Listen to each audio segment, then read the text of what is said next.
Wyloch here, welcome back. Got a fun one this week. Whether you're into fantasy, steampunk, sci-fi, role-playing, tabletop wargaming, you'll find a use for this. It's a cool project and it's really fun to make. It's inspired by and similar to, but definitely not the same as, a void shield generator by Games Workshop. On a quick side note, some of you have expressed some concern over the scratch builds I've been doing lately and running afoul of GW. Rest assured, my channel is not ad enabled, so I'm not earning profits off their IP. I'm not selling or encouraging you to sell the models that you make, which would replace their business. So this is strictly educational. And right there on page 251 of the 8th edition rulebook, they encourage scratch building. So rest assured, that's not an issue. About halfway through this project, I actually decided to go a different direction with it, but I finished it out. So ultimately, you're going to see two different ways to do this build. One that's cheap and easy, and the other one that's not so cheap and not so easy. So anyway, fire up the hot glue gun and let's get to it. We begin as we so often do with medium chipboard. Cheap, sturdy, easy to cut, easy to glue and paint. Cut out this design and glue it together to form the pedestal. If you want to run electrical later on, as described in episode 56, be sure to cut a large hole in the center of the bottom. Then another square of chipboard for the top, punching holes for wiring before you hot glue it in place.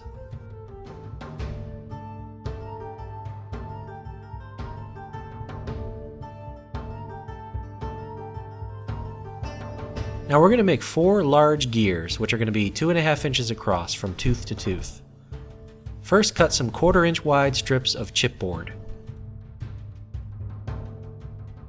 Then, from cereal box, draw and cut out some 2-inch circles. You'll need 2 circles per gear, and on one of them, you need to measure and mark 30-degree increments with a protractor. Being accurate with these will ensure that you have 12 teeth and that all 4 will interlock later on. So, chop some short lengths of those chipboard strips and hot glue them on so that they protrude about 1/4 inch over the edge of a circle. Do that for all the teeth. Then attach the other circle to sandwich it in and complete the gear. Again, if you want to do lighting later on, punch a hole in the center.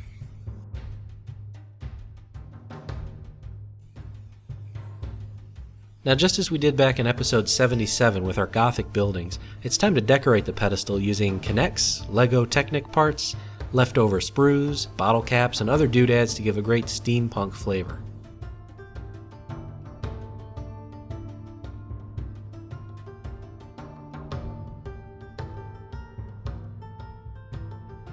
Then I primed it using Krylon matte primer. Normally I would just use acrylic, but since there are smooth plastic and metal parts here, I had to use a proper primer. After a coupon, this was like $3 from the crafting store. The columns are simply square chipboard tubes, made by drawing out 4 rectangles, 3/4 inch by 6 inch, and scoring them as you see here, with the 2 remaining edges hot glued together.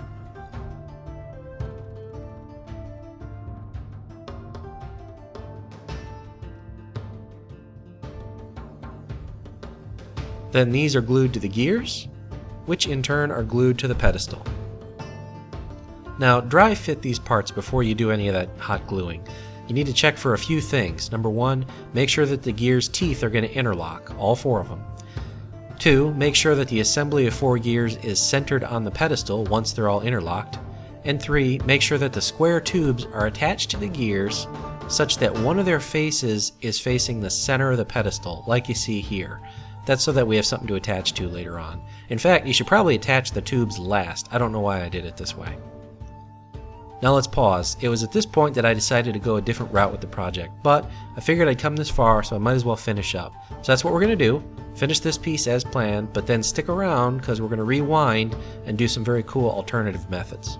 Alright, we need to stabilize the posts. So measure the distance between them at the base, and then chop something to that length. It can be anything that's rigid. I used a jumbo popsicle stick. So I simply hot glued them together like this, which also becomes the mounting point for the reactor.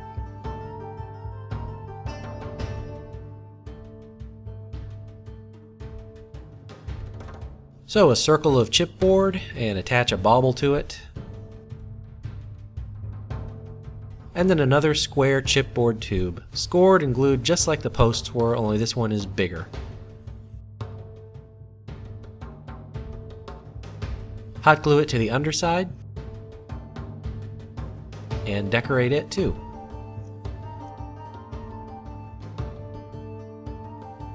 When I'm attaching very thin or small items, I like to use super glue because it doesn't bulge out like hot glue does. So for example, I took an empty miniature sprue and chopped it up and attached them here to the cardboard.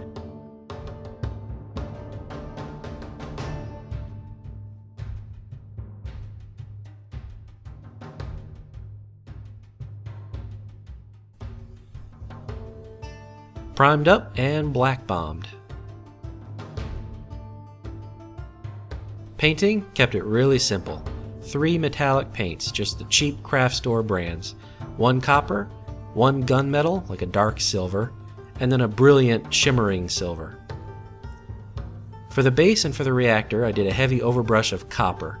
This isn't really a dry brush, it's a healthy application, but it's also not a full base coat. Aim for like 90% coverage like you see here. Just strike at it with not a lot of paint loaded on the brush. Do the same technique with the dark gunmetal for the posts, the gears, and the top of the reactor. Once it's all dry, take your bright silver and dry brush the entire piece. Don't sweat things too much at any point. The whole thing should take 5 minutes, excluding dry time. It's ancient metal after all.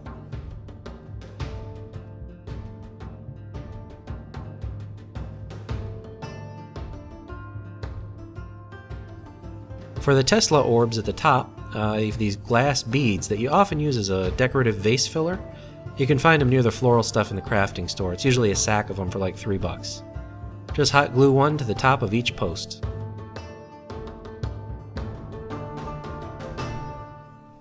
So this is the cheap and easy version.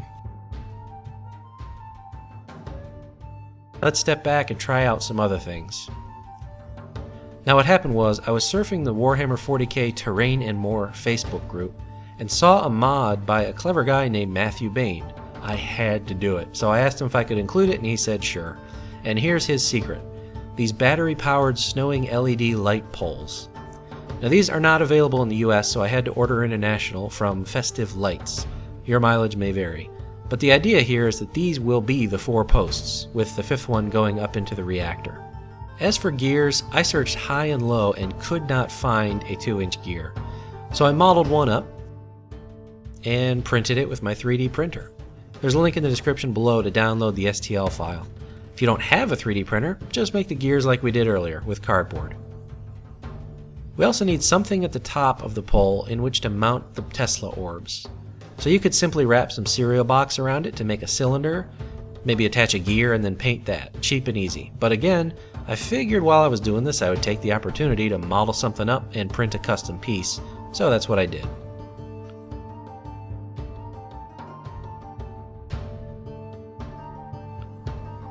I also did the pedestal a bit differently. I realized that you don't actually need a bottom, it only gets in the way. I also decided I wanted it to be slightly smaller to better match the real model. So here's a different template to use to cut out and assemble. Decorate it same as before.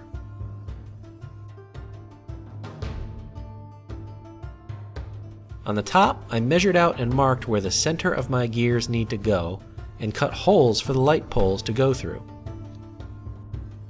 Tape those areas off so that we still have raw cardboard to glue to after we spray prime. And on that note, go ahead and prime and black bomb the pedestal now, and paint it up just as before. And the gears too.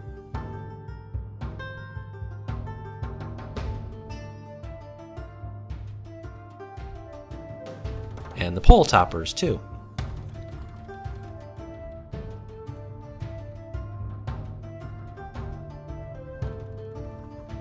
I used super glue at the base of the light pole and then slid a gear down onto it, making sure that the gear is perpendicular to the pole as the glue sets. Then hot glue to attach the gears to the pedestal. Again, make sure the teeth interlock correctly.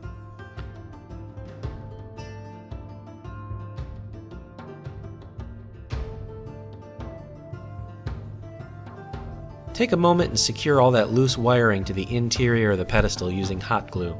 It just makes things easier later on.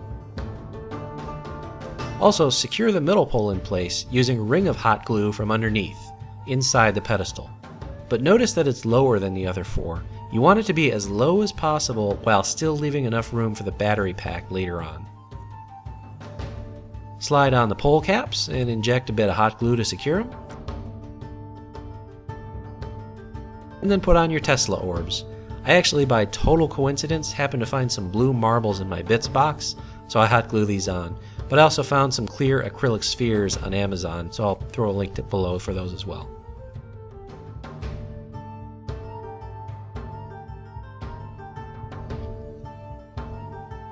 Again, to stabilize the poles, any sort of rigid material, but once again, I figured, why not model a bespoke part and print it up? So I did. It's also included in the link below. Big square chipboard tube glued to the underside as the reactor. Decorate it up and go paint. Now, to make the poles themselves more interesting, I took more leftover miniature sprues, chopped them up into varying length pieces, and then with some tape here I secured them, based them in black, overbrushed with gunmetal, and dry brushed with silver.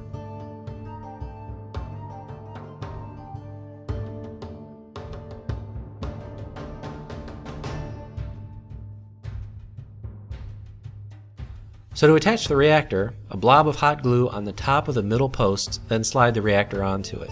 Make sure everything is centered.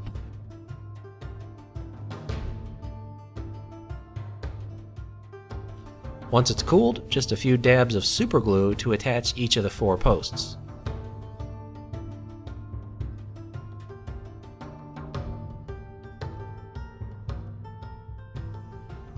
Also use super glue to attach the sprues to the posts. I actually did try hot glue here, and you can get away with it. Just make sure to draw a very thin bead and move quickly to attach it before it starts to cool. So as you can see here, varied the random lengths and placement to give it a nice chaotic look.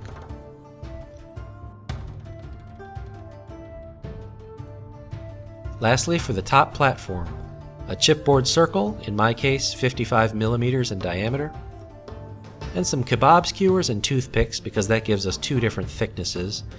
Chop them up and attach them randomly in a wheel spoke arrangement like this. Doesn't matter if the center looks like a mess because it's going to be covered. Use cereal box because it's easier to cut, and measure out a 5 millimeter wide ring as well as a circle for the center, and just hot glue those on, and then pick a gear from your random bits box. I'll throw an Amazon link for the exact gears that I bought. And I super glue that to the center. And as we did for all other components, we prime, black bomb, and paint. Top it off by hot gluing it to the reactor. And before we go to the table, I'd like to take a moment to thank all WCV sponsors. This week I draw your attention to Dungeon Cast by Dan Boccini. Dan's designs are full-on custom resin casts. He's currently focusing on 1 1/4 inch grid tiles destined for box sets with playable D&D scenarios in them, basically an evening in a box. So click the link in the description below and check out the Dungeon Cast Facebook page. Alright, let's check them out. Here they are with the Gothic buildings from episode 77, in case you're interested in those. But pretty happy with how they came out. That metallic paint scheme, real simple to do, gives, good, not great results, but that's fine. The light poles, just a really cool idea. Gotta thank Matthew again. Top came out great. I love these gears. Highly recommend you get a pouch. Here's a far seer just for scale to give an idea of how big these are. Cheap and easy on the left, advanced on the right. And again, all the zip file I gave you has the model files for those custom parts if you want to try them out. So I am Wyloch, thank you for joining me, and I'll see you next time.